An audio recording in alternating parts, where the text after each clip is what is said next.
Movie की शुरुआत में हमें एक पब दिखाया जाता है जिसे कॉनी नाम की लेडी रन किया करती थी, जो एज यूजुअल अपने कस्टमर्स को ड्रिंक्स ऑफर करने लगती है। और इन्हीं कस्टमर्स के बीच मिगेल नाम का आदमी बैठा हुआ था जो सीक्रेटली एक कपल के फोटोज लेने लगता है। मगर उस आदमी ने मिगेल को फोटोज लेते हुए देख लिया था, जो मिगेल के पास आकर उससे फोटोज डिलीट करने की डिमांड करने लगता है, जिस पर मिगेल उसे टॉन्ट करने लगता है कि असल में मैं एक प्राइवेट इन्वेस्टिगेटर हूँ जिसे तुम्हारे एक्स्ट्रा मैरिटल अफेयर्स को इन्वेस्टिगेट करने के लिए हायर किया गया था। सरप्राइजिंगली मुझे हायर करने वाली तुम्हारी वाइफ है जो अब तुम्हें डाइवोर्स देना चाहती है। तो ये सब जानकर उस आदमी की पूरी तरह से चटक जाती है, क्योंकि उसकी वाइफ असल में कंपनी की मालिक है जिसके बिना वो बर्बाद होने वाला था। मगर मिगेल उस पर ध्यान दिए बगैर बाहर जाने लगता है, जहां डोर के बाहर कुछ लड़कों ने एक लड़की को घेरा हुआ था। ऑब्वियसली वो लोग इस लड़की के साथ बदसलूकी करना चाहते हैं। तो ये सब देखकर मिगेल की पूरी तरह से सनक जाती है, जो इन बंदों पे गन पॉइंट करके उन्हें यहाँ से भगा देता है, जिसके लिए वो लेडी काफी शुक्रगुजार थी। और फिर हमें 5 साल बाद का सीन दिखाया जाता है, जहाँ पर मिगेल अपने करीबी दोस्त डिटेक्टिव मैक से मिलने चला जाता है। ऑब्वियसली वो टाउन में हो रही मर्डर्स को डिस्कस करना चाहते थे, तो डिटेक्टिव मैक उसे क्लियर कर देता है कि हाल फिलहाल में जॉन नाम के आदमी का मर्डर कर दिया गया है, जिसे अब पुलिस इन्वेस्टिगेट करना चाहती है। मगर न जाने क्यों जॉन का लॉयर ही इस केस को बंद करवाना चाहता है, तो अब तुम्हें ही प्राइवेटली इस केस को इन्वेस्टिगेट करना होगा। जो बात जानकर मिगेल सीरियस हो जाता है, क्योंकि उसे भी इन रीसेंट मर्डर्स के बारे में पता चल चुका था। मगर इन्हें जरा भी अंदाजा नहीं हुआ था कि पब में एक मिस्टीरियस पर्सन मौजूद है जो शुरुआत से ही इनकी बातों को ध्यान से सुन रहा था। तो जब मिगेल घर जाना चाहता है, तब वो मिस्टीरियस आदमी मिगेल का पीछा करने लगता है, जिस बात का एहसास होते ही मिगेल पूछताछ करना चाहता था। मगर वो बंदा डायरेक्टली मिगेल को जान से मार देता है। सरप्राइजिंगली ये किलर एक लड़की थी जो मिगेल को मारकर उसका सामान चुरा लेती है। ऑब्वियसली ये लड़की वही किलर थी जिसको इन्वेस्टिगेट करने का काम मिगेल को दिया जा रहा था। जिसके बाद हमें कैसी नाम की लड़की दिखाई जाती है जो दारू के नशे में टन होके मस्त सो रही थी, पर तभी उसे डिटेक्टिव मैक का कॉल आ जाता है, जो लेडी को बुरी खबर देने लगता है कि किसी ने तुम्हारे टीचर का बेरहमी से खून कर डाला है। जो बात जानकर कैसी पूरी तरह से टूट जाती है, क्योंकि मिगेल उसका टीचर होने के साथ साथ उसके पिता जैसा था। कैसी असल में वही लड़की है जिसे मिगेल ने 5 साल पहले पब के बाहर बचा लिया था। तो अपने टीचर के मरने की खबर जानकर लेडी को फ्लैशबैक आने लगते हैं कि कैसे मिगेल उसका ख्याल रखा करता था। तो वो अपने टीचर को अवेंज करने का डिसाइड कर लेती है, जिसके लिए फिर वो सीधा पुलिस स्टेशन चली जाती है। ऑब्वियसली वो लीगली इस केस को इन्वेस्टिगेट करना चाहती थी। तो डिटेक्टिव मैक उसे सारी जानकारी देने लगता है कि हाल फिलहाल में टाउन में कई लोग मारे गए हैं, जिसमें से एक बंदे को बिल्कुल मिगेल की तरह मारा गया है। मगर वो आगे की जानकारी दे पाता उससे पहले ही विक्टर नाम का लॉयर यहाँ आ जाता है, जो ऑब्वियसली इन मर्डर केसेस को क्लोज करवाना चाहता है। मगर डिटेक्टिव मैक उसे अच्छे से झाड़ देता है कि विक्टर, भले ही तुम बहुत पावरफुल हो, मगर तुम इन केसेस को बंद नहीं करवा सकते, क्योंकि मिगेल मेरा दोस्त था और अब इस केस को इन्वेस्टिगेट करने की जिम्मेदारी मिगेल की डिसाइपल कैसी को दी जा रही है। जो बात जानकर विक्टर काफी अपसेट था, जो खराब मूड से बाहर चला जाता है, जहां पर वॉलेस नाम की प्राइवेट इन्वेस्टिगेटर पहले से मौजूद थी। तो विक्टर उसे कैसी की जन्म कुंडली निकालने के ऑर्डर्स देने लगता है, क्योंकि उन्हें यह केस जल्द ही खत्म करने होंगे, वरना वो सभी लोग बर्बाद हो सकते हैं। वहीं पुलिस स्टेशन में डिटेक्टिव मैक लेडी को बताने लगता है कि विक्टर जाना माना लॉयर है जो अक्सर बुरे और अमीर आदमियों को डिफेंड किया करता है, और इस बार भी वो बुरे आदमियों को प्रोटेक्ट करना चाहता है। मगर मुझे ये बात समझ नहीं आ रही है कि विक्टर अपने ही क्लाइंट के किलर को बचाना क्यों चाहता है। जरूर विक्टर हमसे कुछ छुपाना चाहता है। जिसके बाद ये दोनों मिगेल के अपार्टमेंट चले जाते हैं, जहां इन्हें काफी ढूंढने पर कोई भी क्लूज नजर नहीं आते हैं। मगर तलाशी लेने पर कैसी को समझ आ जाता है कि मिगेल का किलर उसे मारने के बाद यहाँ आया होगा। तो ये लोग खराब मूड से बाहर जाने लगते हैं, इस बात से बेखबर कि उन पर नजर रखी जा रही है। तो वो किलर लेडी मिगेल के फोन से कैसी का एड्रेस निकाल लेती है। ऑब्वियसली अब वो कैसी को टारगेट करना चाहती है, जिसके बाद कैसी और डिटेक्टिव मैक एक अमीर आदमी के घर चले जाते हैं, जिसका हाल फिलहाल में खून कर दिया गया था। ये घर जॉन नाम के आदमी का है, जिसके मर्डर केस को इन्वेस्टिगेट करने का काम मिगेल को दिया गया था। मगर वो इस केस को इन्वेस्टिगेट कर पाता उससे पहले ही मिगेल को बहुत बुरी मौत मारा गया था। जो बात जानकर लेडी को समझ आ जाता है कि जॉन और मिगेल का खून एक ही किलर ने किया होगा। जिस बात का पता लगाने के लिए वो घर में जाने लगते हैं, मगर वो घर में एंटर कर पाते उससे पहले ही 3 सिक्योरिटी गार्ड्स यहाँ आ जाते हैं, जो इन्हें बिना वारंट के अंदर जाने नहीं देते। ऑब्वियसली इन ठग्स को विक्टर ने हायर किया होगा ताकि पुलिस के काम में टांग अड़ाई जा सके। जो बात जानकर कैसी और मैक की पूरी तरह से सनक जाती है, जो इन ठग्स को कूट काट कर यहाँ से चले जाते हैं।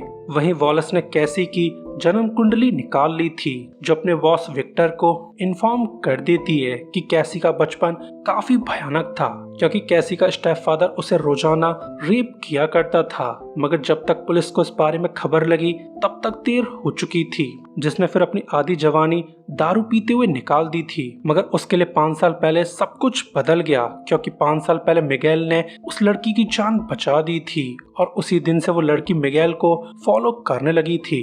यकीन मानो कैसी के लिए मिगेल उसके पिता जैसा था, जो अब मिगेल का बदला लेने के लिए किसी भी हद तक जा सकती है। मगर विक्टर उसकी बातों पर जरा भी ध्यान नहीं देता है, क्योंकि वो कैसी को जब चाहे तब बर्बाद कर सकता है। वहीं दूसरी तरफ कैसी ने अभी तक हार नहीं मानी थी, जो अब सीक्रेटली जॉन के घर में एंटर करना चाहती है। जैसा करते समय उसे मिगेल के फ्लैशबैक आने लगते हैं, जहां मिगेल उसे इन्फॉर्म कर देता है कि मैं पहले इंटरपोल एजेंट था, जहां मैंने 26 साल सर्व किया है। जो बात जानकर लेडी खुश होने लगती है। ऑब्वियसली वो भी मिगेल की तरह बनना चाहती है। वहीं प्रेजेंट में कैसी गार्ड्स को चकमा देकर घर के अंदर एंटर कर जाती है, मगर उसे काफी ढूंढने पर भी कुछ भी सस्पिशियस नजर नहीं आता है, तो वो खराब मूड से बाहर जाने लगती है। पर तभी उसे दीवार पर खून के धब्बे नजर आ जाते हैं, जिन्हें देखकर लेडी तंग रह जाती है, क्योंकि यहाँ पर एक सीक्रेट डोर मौजूद था। तो लेडी उस डोर को ओपन करके चेक करने लगती है एंड सरप्राइजिंगली यहाँ पर एक रूम मौजूद था, जिसे देखकर लेडी पूरी तरह से दंग रह जाती है, क्योंकि दीवार पर कुछ चेन्स लगी हुई थी। ऑब्वियसली इन चेन्स में बांधकर किसी को टॉर्चर किया जाता था। तो लेडी इस रूम के फोटोज लेने लगती है, पर तभी यहाँ पर वो किलर लेडी जेमी आ जाती है, जो कैसी पर गन तान कर उसे इन्फॉर्म कर देती है कि आजाद होने से पहले वो मेरा रूम हुआ करता था, जहाँ मुझे लगातार 5 साल टॉर्चर किया गया था। जो बात जानकर कैसी काफी कंफ्यूज थी, क्योंकि वो ये सब जानने की बजाय मिगेल के बारे में जानना चाहती है। तो जेमी सैडली एक्सेप्ट कर लेती है कि मेरे हाथों तुम्हारे टीचर मिगेल मारे गए थे, जिसके लिए मुझे काफी अफसोस है। मगर वो कुछ कह पाती उससे पहले पुलिस के सायरन सुनाई देने लगते हैं। तो लेडी कैसी को चकमा देकर यहाँ से निकल जाती है। मगर अब कैसी को समझ आ चुका था कि जेमी किसी से बदला लेना चाहती है। एंड सरप्राइजिंगली घर के बाहर विक्टर आ चुका था, जो पुलिस के काम में टांग अड़ाने लगता है कि तुम लोग बिना वारंट के घर की तलाशी नहीं ले सकते हो। मगर अब तक कैसी का काम पूरा हो चुका था, जो विक्टर को टॉन्ट करने लगती है कि अब तुम्हें जेमी से बचकर रहना होगा। तो जेमी का नाम सुनकर विक्टर की पूरी तरह से चटक जाती है। तो उसका रिएक्शन देखकर लेडी को समझ आ जाता है कि इन लोगों ने जेमी के साथ प्रोबेबली कुछ बुरा किया होगा, जिसका अब जेमी बदला लेना चाहती है। जिसके बाद हमें एक बड़ा सा घर दिखाया जाता है, जो कि असल में विक्टर के मालिकों का था। तो विक्टर अपने बॉसेस डॉटी और एडगर को इन्फॉर्म कर देता है कि हमें जल्द ही कुछ करना होगा, क्योंकि अब जेमी कैसी के साथ मिल चुकी है, जो साथ मिलकर हमें बर्बाद कर सकती हैं। तो डॉटी डायरेक्टली उन दोनों लेडीज को मारने के ऑर्डर्स देने लगती है। जो बात सुनकर वॉलेस काफी अपसेट थी, क्योंकि वो इन ओल्ड फार्ट्स के लिए बुरे काम करना नहीं चाहती है। वहीं दूसरी तरफ कैसी को मिगेल के फोन से कॉल आने लगता है, जिसे देखकर कैसी समझ जाती है कि ये कॉल उस किलर लेडी जेमी ने किया होगा। तो वो लेडी से कॉल करने का रीजन पूछने लगती है, जिस पर जेमी उसे अपनी कहानी बताने लगती है कि मेरे एडॉप्टिव पेरेंट्स मुझे अब्यूज किया करते थे, जिस वजह से मुझे घर छोड़कर भागना पड़ा था। मगर मेरी किस्मत कुछ ज्यादा ही बुरी थी, क्योंकि मुझे डॉटी और एडगर नाम की अमीर कपल ने कैप्चर कर लिया था। ऑब्वियसली उनकी नजर में मैं एक खिलौना थी, जिसे वो तोड़ ताड़ कर मुझे लेना चाहते थे। यकीन मानो कैसी वो जिंदगी नरक थी, मगर जल्द ही वो मुझसे बोर आ चुके थे। तो उन्होंने मुझे अपने दोस्त जॉन को ऊंचे दामों पर बेच दिया था, जो बंदा तो एडगर और डॉटी से भी ज्यादा ठरकी था, क्योंकि उसने मुझे खरीद कर एक रूम के अंदर बंद कर दिया था जहां जॉन अपने पार्टनर्स के साथ मुझे रेप किया करता था, और अब मैं इसी सब का बदला लेना चाहती हूँ, जहां मैं धीरे धीरे जॉन, एडगर, डॉटी, उनके सभी पार्टनर्स को ऊपर पहुंचा दूंगी। मगर अब कैसी काफी परेशान थी, तो वो डायरेक्टली डिटेक्टिव मैक के पास चली जाती है, जो ये बात जानकर काफी अपसेट था कि कैसी शुरुआत से जेमी के कांटेक्ट में थी।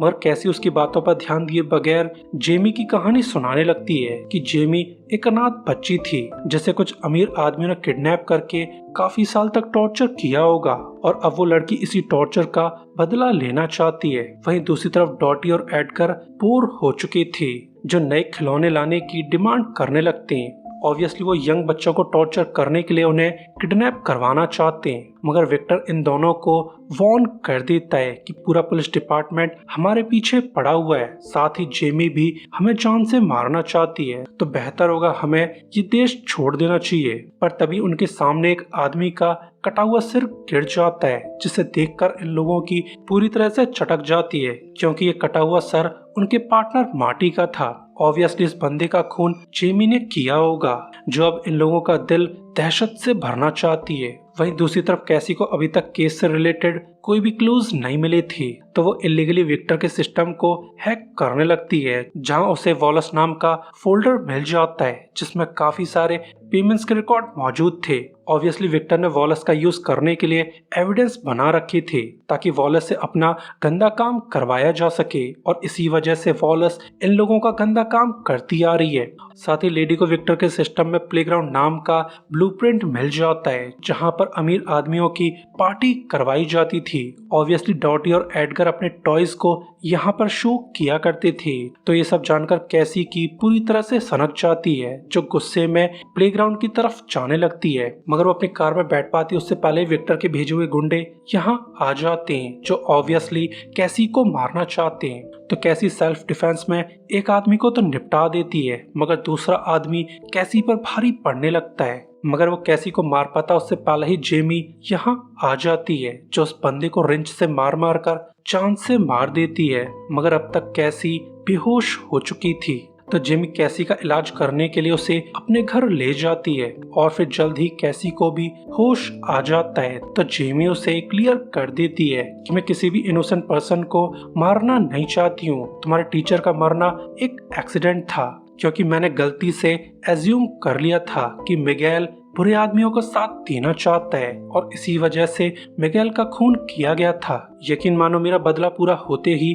मैं सरेंडर कर दूंगी, जिसके बाद तुम मेरे साथ जो चाहे वो कर सकती हो। जो बात सुनकर कैसी काफी दुखी है, क्योंकि उसका टीचर मिसअंडरस्टैंडिंग की वजह से मारा गया था। वहीं वॉलस सिटी छोड़ने का डिसाइड कर लेती है, मगर वो यहाँ से जा पाती उससे पहले ही कैसी यहाँ आ जाती है, जो अब ऑब्वियसली वॉलस को इंटेरोगेट करना चाहती है। तो लेडी के हाथ में गन देखकर वॉलस काफी ज्यादा डर जाती है, जो डायरेक्टली कन्फेस करने लगती है कि मैं काफी साल से उन अमीर आदमियों के लिए काम करती आ रही हूँ, जो अक्सर जवान बच्चों को किडनैप करके अब्यूज किया करते हैं। यकीन मानो मैं इस सब में उनका साथ देना नहीं चाहती हूँ, मगर मेरे खिलाफ उनके पास ऐसे एविडेंस मौजूद है जिनका यूज करके मुझे बर्बाद किया जा सकता है। तो कैसी उससे बुरे आदमियों के बारे में इंफॉर्मेशन पूछने लगती है, जिस पर लेडी उसे क्लियर कर देती है कि उन अमीर आदमी के ग्रुप को प्ले हाउस कहा जाता है, जिनके ज्यादातर पार्टनर्स के बारे में मैं कुछ भी नहीं जानती हूँ, मगर मैं तुम्हें उन क्लब के बॉस डॉटी और एडगर के बारे में सब कुछ बता सकती हूँ। जैसा कहते हुए वॉलस सब कुछ उगल देती है, और फिर वॉलस को अरेस्ट कर लिया जाता है, जो इंटेरोगेशन के दौरान विक्टर की सभी क्राइम्स के बारे में कन्फेस कर देती है। तो अब पुलिस विक्टर को अरेस्ट करना चाहती है। वहीं दूसरी तरफ डॉटी और एडगर बोर हो चुके थे, जो न्यू शिकार करने के लिए स्ट्रीट्स में घूमने लगते हैं, इस बात से बेखबर कि जेमी ने उन पर नजर रखी हुई है, जो मौका पाते ही एडगर पर हमला कर देती है। मगर डॉटी बहुत ही ज्यादा चालू थी, जो जेमी की आंखों पर स्प्रे कर देती है, जिससे जेमी बहुत ही ज्यादा दर्द में थी।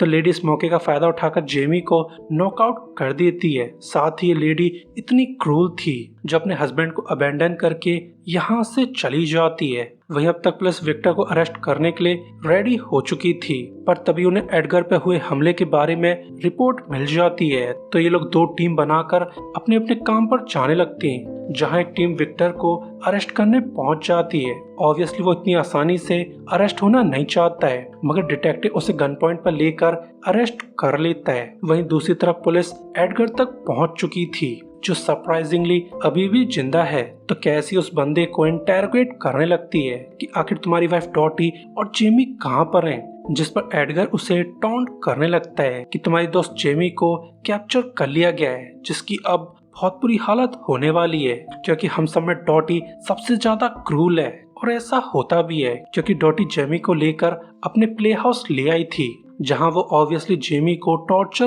करना चाहती है, जिसके बाद लेडी जेमी को ब्रूटली टॉर्चर करने लगती है, जिससे जेमी बहुत ज्यादा दर्द में थी। मगर डॉटी को ये सब देखकर जरा भी रहम नहीं आता है, बल्कि वो तो जेमी की चीखों को एंजॉय करने लगती है। मगर आज जेमी की किस्मत उस पर मेहरबान थी, क्योंकि अचानक से उसका एक हाथ फ्री हो जाता है, जो फिर मौके का फायदा उठाकर डॉटी के गले में काट लेती है। एंड सरप्राइजिंगली जेमी डॉटी से इतनी नफरत करती थी, जो डॉटी को गर्दन में काट कर ही उसे जान से मार देती है। और अब जेमी का रिवेंज पूरा हो चुका था। जल्दी कैसी भी यहाँ आ जाती है, जो जेमी की हालत देखकर काफी दुखी थी, तो वो जेमी को आजाद करने की कोशिश करने लगती है, मगर जेमी उसे रोकते हुए इन्फॉर्म कर देती है कि मेरा बदला पूरा हो चुका है, जिस वजह से अब मैं जीना नहीं चाहती हूँ। वैसे भी मैं तुम्हारे टीचर की किलर हूँ, तो तुम्हें अपने हाथों से बदला ले लेना चाहिए। मगर कैसी उसे मारना नहीं चाहती है, तो जेमी कैसी की गन अपने आप पर लगाकर